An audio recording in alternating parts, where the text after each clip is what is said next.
at itong si Zubiri. Yung ibang mga senador dyan, meron dahilan kung bakit gusto nila mag-convene na bilang impeachment trial laban dito kay Vice President Sara Duterte. Para dito sa impeachment trial, para dito sa impeachment nitong si Vice President Sara Duterte. Ito naman ho, ang gusto na ma-dismiss na yung impeachment na yan. Itong si Senator Bato de la Rosa, Senator Robin Padilla, saludo kay Senator Robin at Senator Bato. Senator Amy Marcos, naku, meron din nagawang matino. Kauna-unahang ginawang matino nitong si Amy Marcos sa pagpapatuloy ng sesyon diyan sa Senado. So, nakalipas na buwan, meron naman niya nagawa. Pero nagbenepisyo din naman siya doon sa mga ginawa niya na yun. Tolentino, Villar, at Villar, itong si Ma'am Cynthia at itong si Senator Mark Villar.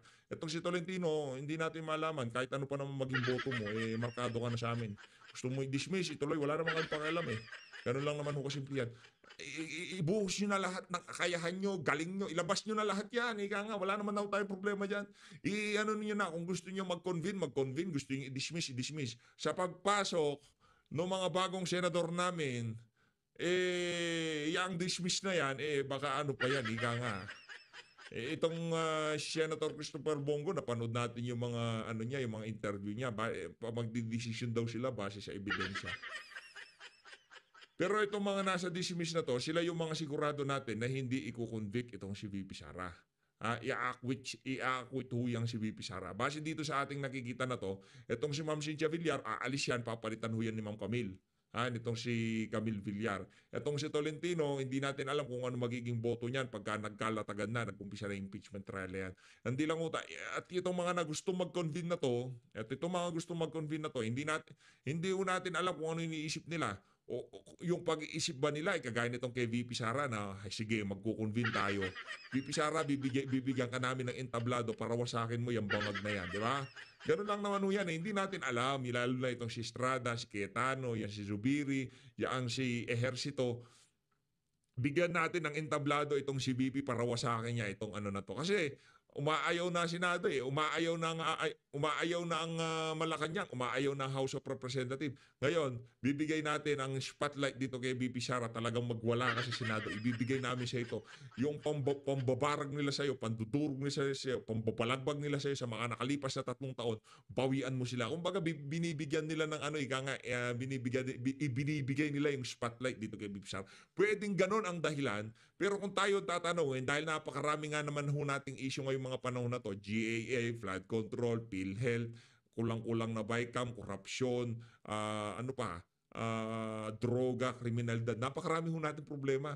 Ngayon, ang buong Pilipinas, yung issue na kung saan dapat sana kinakalampag ang pamahalaan para gawan na solusyon itong mga issue na nabanggit natin na to.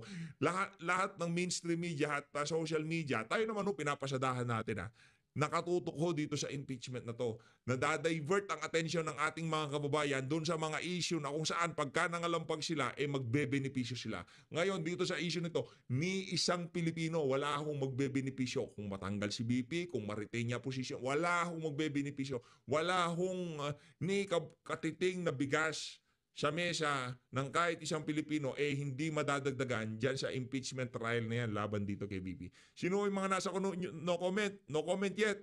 Binay, Pia Cayetano, Lapid, Ligarda, Po, Revilla, Tulfo, Villanueva. Ayun na nga mga kababayan dito sa bahagi ng video natin na to. Pasadahan muna natin na mabilisan kung ano nga ba ibig sabihin ng panunumpa nitong si Senate President Jesus Codere. Papaliwanag ko yan nitong si Senator Alan Peter. Kay bukas, constituted ang impeachment court but not yet convened. Ano sabihin because ang usapan niya magko-convene sa Wednesday. Because obviously, Senator Bato wants to take the floor tomorrow.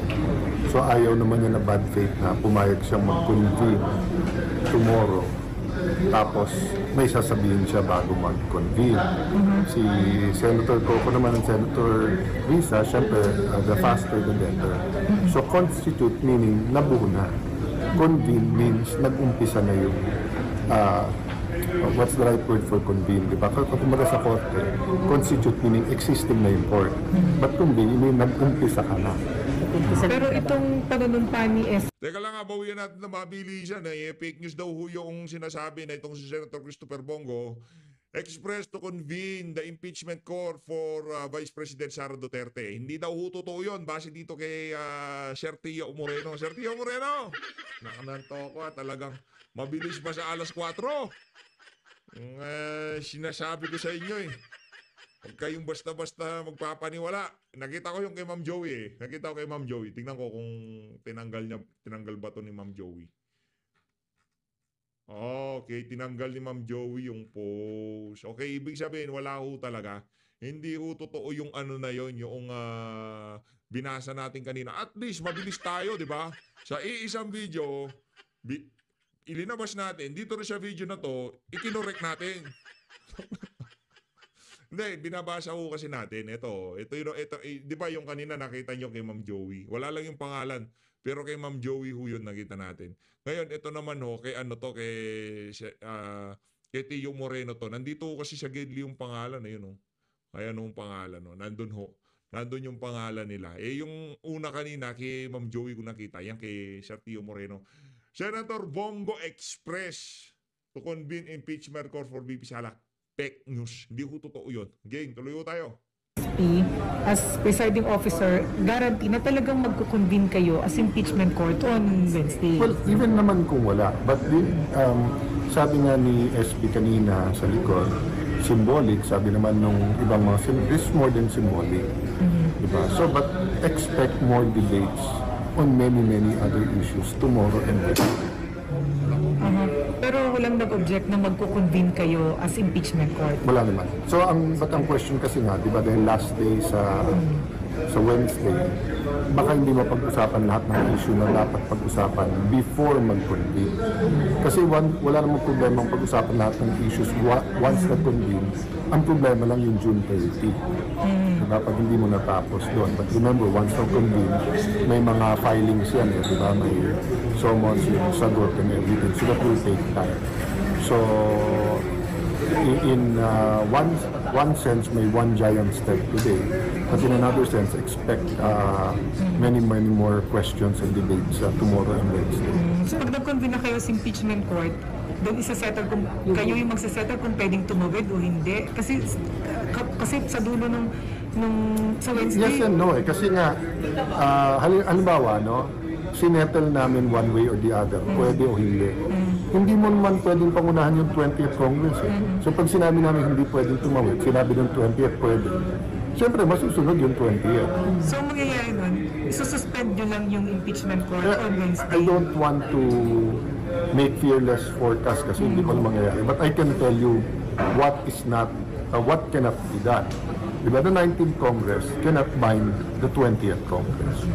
Sure, kung mabasa Wednesday, as in, pagka nag-convene, dun pa lang kayo mag-set ng rules, gano'n? Hindi, meron na tayong rules. So actually, susundin na yung rules. So, diba today, ni-refer sa committee on rules. So last time na nagkaroon ng impeachment from the Committee on Rules, the next day nag-convene na. So doon nga nagkakaroon ng issue kasi sabi ni Senator Coco, ba't hindi na mag-convene tomorrow? So sabi naman ng isang side, bakit hindi sa Wednesday? But yun nga, sa course of discussion, sinabi na maaring magsalita si Senator Bato. So kung inaabangan din namin kung magsasalita siya. Pero yung pagsettle na magkukonvene kayo on Wednesday, practically, o tantamount na sa dismissal or not ang academic na yung mga resolution to dismiss or terminate the impeachment process. May resolution po kasi si Senator. Hindi ko masasagot yan kasi nga meron pang tomorrow at meron pang Wednesday. Kaya sabi sa inyo, di ba, lahat pa ng issues ay maaari pang pag-usapan. So for example, yung tanong ko kanina, doon sa one impeachment per year, sabi ng kampo ni Vice President Sara, nilabag yun. So, pwedeng dito sa session decide yun, pwedeng sa impeachment trial, pwede din sabihin, isang tabi natin yan, hintayin natin Supreme Court. So lahat ng options nandyan. That's why I was asking it kanina. But personally, ako, I don't mind whether sa legislative session or whether sa impeachment court, but since it's jurisdictional, hindi pwedeng hindi man lang pag-usapan sa umpisa. What I meant sa jurisdictional is that if we find that it violated the Constitution, di ba, mahirap naman yun sa in the middle of presentation of evidence, dun mo sasabihin yun. So basta sir, ang settled at nakatagana sa bato is magkukonvene kayo on Wednesday as impeachment court, yung mga issues na lang ang isa-settle. That's why nga importante at mahigit na sa sa symbolic yung constituted. Kasi once you constitute it, hindi basta't mamamatay yun. Di ba? Then you'll have to either have a verdict or have a reason bakit matatapos ang trabaho ng impeachment court. Ayun, naku, yan ang base yan sa paliwanag nitong si Senator Alan Peter Cayetano. Dito sa bahagi ng video natin na to, syempre maraming nagre-request. Itong si Rapi Tulfo in action, andalang na lang tumira dyan sa Senado. Palsipikado pa, pakinggan nyo itong mga kababayan. Mr. President, I'd like to make a very short manifestation. Nahalata ko kanina pa tayo back and forth, para nag-aaway na tayo dito. To solve the impasse siguro, we'll have to put it in a vote, whether to convene today or tomorrow. Somehow we have to convene come what may. Yan ang mga birada. Wag nang ano yan kaya hindi ho siya dapat dyan sa Senado. Dapat lang ho yung mama na yan doon sa kanyang programa na Rapi Tulfo in action. Di ba? Hindi ka pwede sa Senado, Brad. Nandyan kayo, hindi na, pagpasok nyo, butongan ka agad, ganon.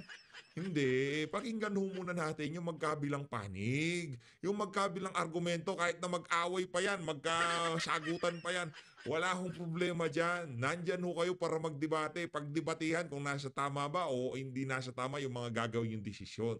Ngayon, umahaba diskusyon, umahaba ang pagdidebate, yan ho talaga ginagawa nyo dyan, magdebate. Mga mambabatas kayo, di ba? Yan ho trabaho nyo. Pero para sabihin mo na, ano bang ano yan, come what may, kesyo kay. Di ba? Kailangan nating kalma lang, Brad. Baka gusto mo, verdict na kagad yung sabihin mo dyan. Nantok pa. Magbituhan na lang tayo para matapos na. Baka abutin tayo hanggang madaling araw, hindi pa rin natin napag-alalaman kung ano talaga ang dapat gawin natin. Dito ay sinoplak ko siya nitong si Senate President Jesus Escudero. Pakinggan nyo yung sagot nitong si Escudero. Let's do it. Let's put it in a vote. Tonight ba tayo magbotohan or tomorrow? I mean, magbubutuhan tayo whether we convene today or tomorrow. That's it. Plain and simple. Para matapos ng problema. Ang hilig niya sa salitang ganyan No, yung yung angas-angasan niya doon sa tag dito, doon sa programa niya, no. That's it, plain and simple. Di ba pagka tumatawag siya sa mga ahensya, ganun mo siya mag-angas. That's it, plain and simple. Di ba pagka tinuturuan niya yung mga tinatawagan niya, parang spoiled brat na bata, lahat ng gusto dapat makuha. Yan, si Rapi Tulfo. Problema natin dito ngayon. Duly noted, today or Wednesday. Kasi there are senators who want it to be on Wednesday. May mga senador na gusto ngayon. Let's put it in a vote. Pero somehow we have to convene come what may. Thank you, Mr. President. Mr. President. We will, Your Honor. Being a deliberative body, parliamentary practice rules dictate that we do nothing less, that things be settled through a vote. In fact, there is a pending motion by the minority leader that will be redefined and clarified. However, Chair thought it best to allow a free and fair debate where all of the members will be heard who have an opinion on this matter before finally deciding on the point. Now, if there are no... Ang nature ko kasi nitong si Tulfo, dapat kung ano gusto niya masunod, rekta na, kung ano, botohan na kagad. Huwag natin pakinggan niyang magkabilang partido. Ako lang pakinggan niyo, botohan na tayo. Ano na kagad, convict. No other members who wishes to add to the discussion or debate, Chair would like to ask permission to relinquish the chair so that the chair can go down and speak also on the same matter. Session is suspended. Ayun, session is suspended. Dito sa bahagi ng video natin na to, rekta na tayo doon sa dito kay, asan na yung kay Palangga? Ayun, nakita ko na ho. Tambay ho tayo dito kay Binibining Maharlika, dito kay dating presidential spokesperson Harry Roque. Pasadaan lang ho natin, marami din kasi nagtatanong sa atin, no? Actually, sinat ko na yung isa sa mga iniidolo natin kaugnay dito sa ganap na to eh. Hindi rin ho ata siya masyadong aware kung anong nangyayari dyan. Pero pakinggan ho natin yung mga nasa... ano, hindi naman importante to, kumbaga makikiusisa lang ho tayo at para maging aware na rin yung ating mga kababayan. Kumbaga pagka nakita nyo yung red flag, alam nyo na. Pagka ayaw ipabanat yang si Marcos Jr., ano yan kung ano naman, kung nasa publiko, nasa social media, o nasa isang pagtitipo na kung saan wala namang alituntunin, hindi naman sinabi nung si BP na bawal banatan o kung sino man na bawal banatan. Tingnan nyo, pagka sinabi ganito lang. Pagka sinabi sa press con ni VP Sara na hindi sila pwede magkomento regarding sa kaso dahil yun ang advice ng legal team nitong si dating Pangulo Rodrigo Duterte, nakikinig tayo. Kasi yun ang sinabi. Diba? Pansin nyo ba yun? Pagka sinabi, hanggang dito lang kami, hindi natin pwedeng pag-usapan yung kaso, kung ano ba nangyayari sa kaso, yun lang legal counsel ang pwedeng magsalita dyan. Wala akong nagtatanong. Sa health ni dating Pangulo Rodrigo Duterte, kung kumusta na siya, tumababa siya, ano ba napagkwentuhan niya, hanggang doon lang. Pero pagdating doon sa legal aspect ng pagkaka-kidnap kay dating Pangulong Rodrigo Duterte at pagkakakulong niya sa Dingnet, hindi ho pinapakialaman niya ng mga nag-i-interview. Alam mo nila yung limitasyon. Ngayon kung hindi nasabihan itong si Spokes at itong si Palangga, hindi naman pwedeng, di ba? Bangag. Wala problema doon. Ang ganda ng chat doon Kahit tayo dito sa PH Update, kung nandun tayo, gaganon din tayo. Bangag. O sige, pakinggan natin itong si Palangga dito kung ano nga ba yung bangag. Police Department. Yeah, and I hope talagang lumabas na yan sa lalong madalang panahon. Kaya in connection kung bakit nandito ka, nandito ako, biktima ng mag-asawang pulboronic itong si Pangulong Duterte. Kaya hindi natin pwedeng sabihin na wag tayo, pag may mga events tayo dito, whether birthday ni Pangulong Duterte, birthday ni Vice President Sara, na hindi tayo pwede magbangag-bangag. Kasi hindi magpaka-decente tayo. Dapat talagang may respeto tayo sa event. Sabi ko nga, paano mo re-respetuhin itong mga bangag na ito kung mismo sila ang nagpa-kidnap sa Pangulong Duterte dahil nga ito ay resulta ng kanilang pagiging Ito, itatanggapin na, magkokomento tayo dito sa mga sasabihin nitong si Palangga dito base doon sa pagiging Duterte supporter natin, okay? At base doon sa pagiging masunurin ng mga Duterte supporter. Mga Duterte supporter kasi pagka sinabing bawal yan. Pagka sinabing wag niyong gagawin yan, halimbawa doon na lang nga sa TRICOM, di ba? O wawal muna magkomento, di muna pwedeng murahin si Paduano. Pagkatapos ng hearing, anong ginagawa ng mga Duterte supporter? Kahit nagigil na tayo, pinaiyak na yung mga crush natin dyan sa TRICOM na hindi pa rin tayo hindi na pa natin kasi mabait tayo. Sumusunod tayo sa rules. Ngayon, magre-react tayo dito sa video na to ni Palangga bilang isang Duterte supporter. Hindi bilang supporter nitong si Palangga o kung sino man si Spoksari o kung sino man. Bilang supporter nito si dating Pangulong Rodrigo Duterte na masama ang loob sa dadala kay Tatay Digong dyan sa The Hague, Netherlands. Okay? Sabayan nyo lang ho ako mga kababayan. Addictus benedictus, pagiging bangag, pagiging polvoronic. So, kaya wala na silang hiya. Kahit nilabag nila ang batas sa Pilipinas, parang they don't care, di ba? So, yun yung resulta nito, folks Kaya, pinamumunahan tayo ng mag-asawang bangag at ng iba pang mga gabineting bangag. May sinabi si Cathy Gina dyan, actually.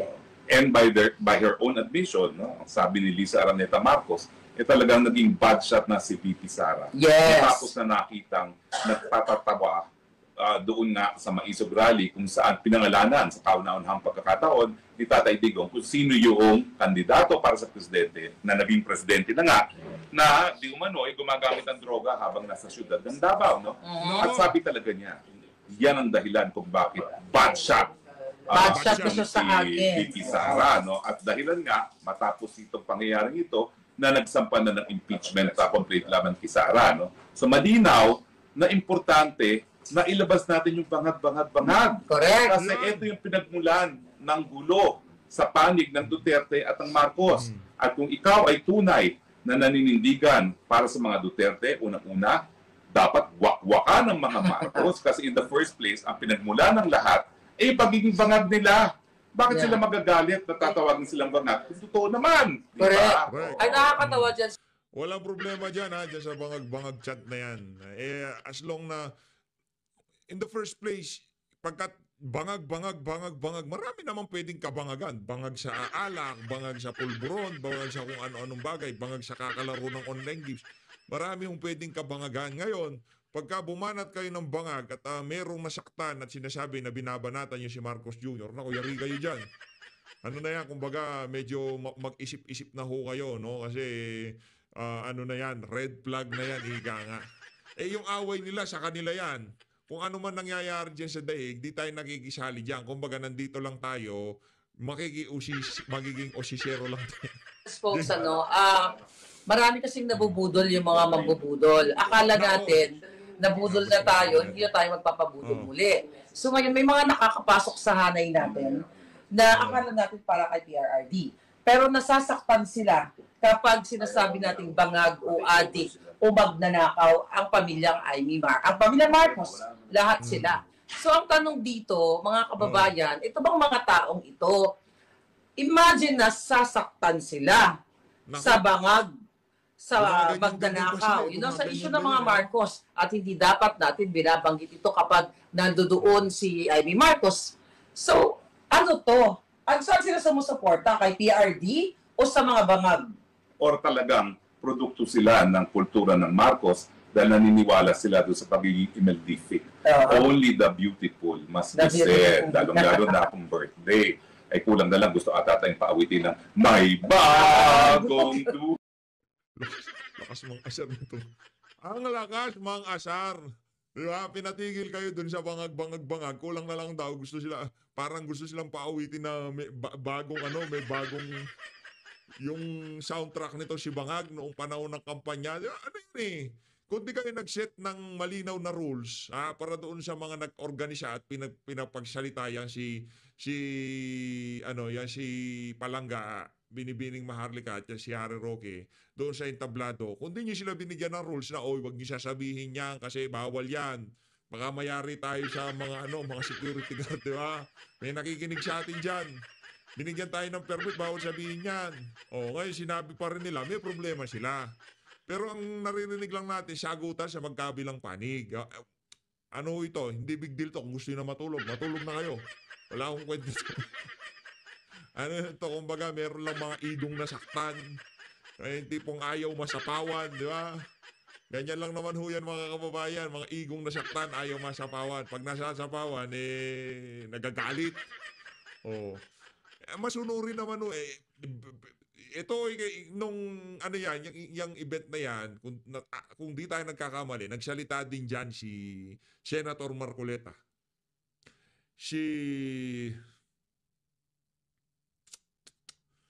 Attorney Vic Rodriguez, Senator Robin Padilla, lahat yan bumalagbag. Umupak yung mga yan kay bangag-bangag-bangag. Hindi man direktang bangag-bangag-bangag, pero malulupit ho yung mga sinabi nila. Matindi ho, pangdiinan ika nga. Ngayon, itong dalawa, pinapatahimik nyo dahil nagsasalita sa social media. Mapag-iisipan ho kayo niyan, di ba? Mapag-iisipan ho kayo. Wala ho tayong kinakampingan dito. Kumbaga, napanood ko yung live nung ibang mga individual na involved dito. Di ko napapangalanan. At para hindi na lang lumaki gulo, nandito tayo para mag-isyoso. Okay? May bagong bangag!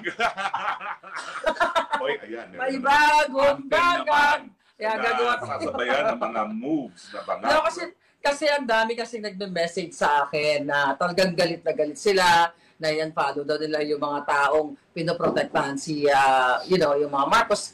Folks, ulit-ulitin natin. Sinasabi nila na magbigay daw tayo ng respeto kay Inday Sara. Nagbibigay po kami ng respeto kay Inday Sara pero hindi niya kami sinusupil sa aming pagsasalita laban sa mga Marcos. Kasi ito ni Mayor Baste, di ba? So hindi totoo. na dapat tayo ay magbait-baitan kapag kaharap ang mga Marcos. Hindi po ako nagbait-baitan. Hindi rin si Smokes nagbait-baitan dahil narinig niya mismo ang winakwak ko kay Amy Marcos. Ulitin mo nga kung ano yung winakwak ko sa bruwang yun. Walang personalan to, pero yung kapatid mo at saka yung sister-in-law. Bangag. Malakas, So bangag, rider din bangag. Hindi lang yun mga kababayan. Malutong na malutong. Kung Bangag. nakikita nyo kami, Smokes, nakatayo kami doon. Nakatayo kami doon, nakaganyan ako, di ba? Yun ang pinag-uusapan. Ang sabi, pinapalabas kasi nila, naduwag daw ako para ganun kay Amy. Anong gusto nyo? Barbaric act? Sasapakin ko si Wala namang Amy? bastusan. Walang ganon. So, Oo. habang nakaganon ako, siyempre, disyente ang dating ko, sabi ko sa kanya, eto eksena. Sabi niya, bakit ka magalit sa akin? Sabi ko na nga, walang personalan, kapatid mo, bangag. Sabi ko na nga, yung sister mong bangag, pero nakapost pa rin ako, di ba? Hindi halata ng ating mga palangga. Akala niya nag-emote lang ako. Yun yung katotohanan doon, kahit tignan mo yung video doon. At ako, sinabi ko sa sinabi mo kanya rin. ito, first time na sasabihin ko ito, ha? Nung tinabi niya, bakit ka ba, alam mo, naka-third person pa siya, bakit pagalit si Harry Roque si Maharlika sa akin? So sinabi ko, alam mo, ako meron tayong GC. At alam mo na akong pinakahuli-huling bumitiw sa'yo at sumuporta dun sa desisyon na tanggalin ka dun sa GC, okay? Pinanggan siya sa Now, GC. kasi nga, naniniwala naman ako na talagang gusto niya pangalagaan yung pangalan ng Marcos. Yeah. Kaya lang, pinaasa niya tayo doon sa isang punto na sasabihin na niya ang totoo. At tinanong ko siya muli, nung kami na nanghalian, bakit ba kasi hindi mo pa sabihin bangag ang kapatid mo? Yeah. Ang sagot niya, consistent. Pangalawang beses niya sinagot yan. Kasi wala akong ebidensya. Hindi ko naman nakikita Nako. yan. Halos di Parang ikaw naman ng Amy. Yun nung pala sagot niya dahil walang ebidensya na bangag daw ang kapatid niya. Nagsusumigaw na yung mga decision, yung mga shot call niya sa kanyang administration. ko nga sila nakikita. Mga anak ko pumupunta sa Malacanang, pero ako hindi na pumupunta. Dahil to quote her, gusto ko silang patayin. Okay? Unquote. Okay? Unquote. Yeah. Oo. So, pero hindi niya sinagot yung tanong. Kasi naniniwala naman ako na kung nabasa niyo yung Rolling Stone magazine na nung siya ay nasa Oxford, siya yung taga-bili ng kilo-kilong cocaine. Nasa Rolling Stone magazine yan, ha? Hindi yan invento lamang. Inuulit ko lang kung ano sabi ng Rolling Stone magazine.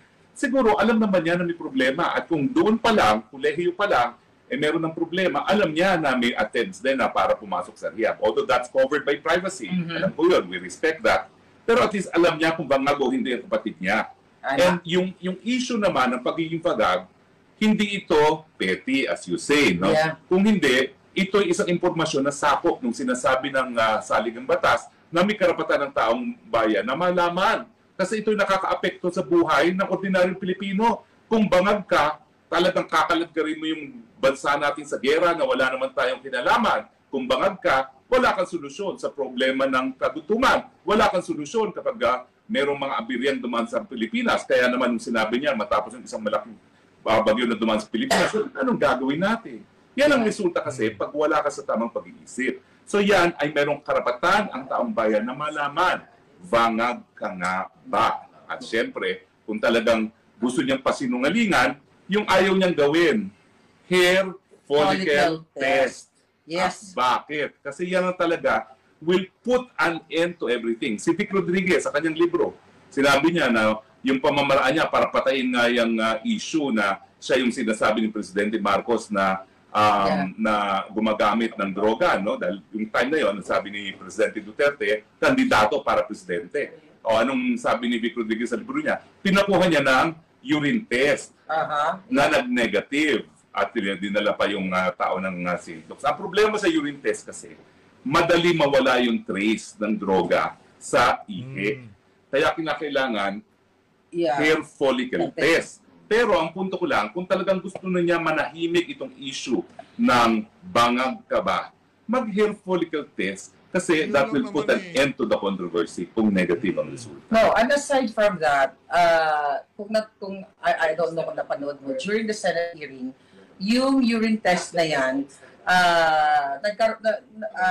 in-invite yung doctor na nag-test sa kanya.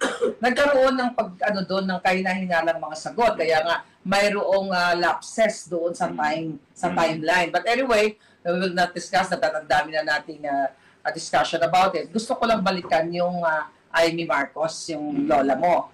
Ito din, kung ikaw ay nagsalita doon tungkol sa pag-uusap niyo during lunchtime, doon sa tent, meron doon isa, okay, na bisita.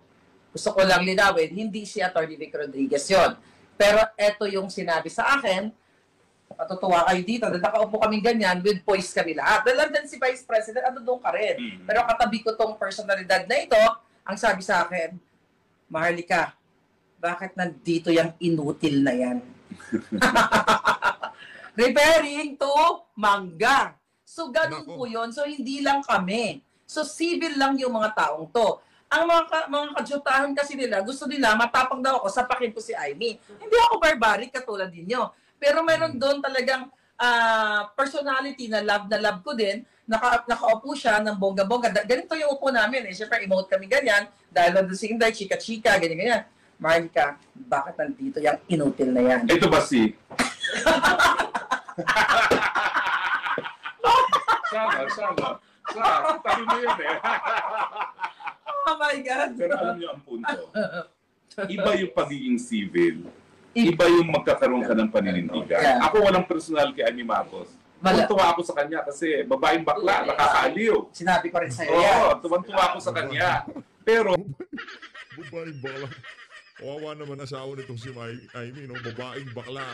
may obligasyon naman siya. Para Ngayon sa siya bayan. ay naninindigan na hindi talaga hindi talaga pinatatakbo ng gobyerno ang kanyang gobyerno na sabihin ang katotohanan dun sa issue ng bangag. Kasi yan talaga ay sakop ng karapatan ng taong bayan sa impormasyon na nakaka-apekto sa kanilang buhay. Yan tawag po dyan, freedom of information. Yes, alam niyo po, ito panghuli na lang kasi rarampa tayo. Mag-i-emote na naman tayo. My God. Pinalalayas na tayo sa ating hotel. Tumawag na, nagbigay ng forma, di ba? Umalis na kayo. Pinalayas na kami sa hotel. No, habang nagta-travel Wala tayo. naman siguro sa buwata dyan doon sa antay-bangag, no?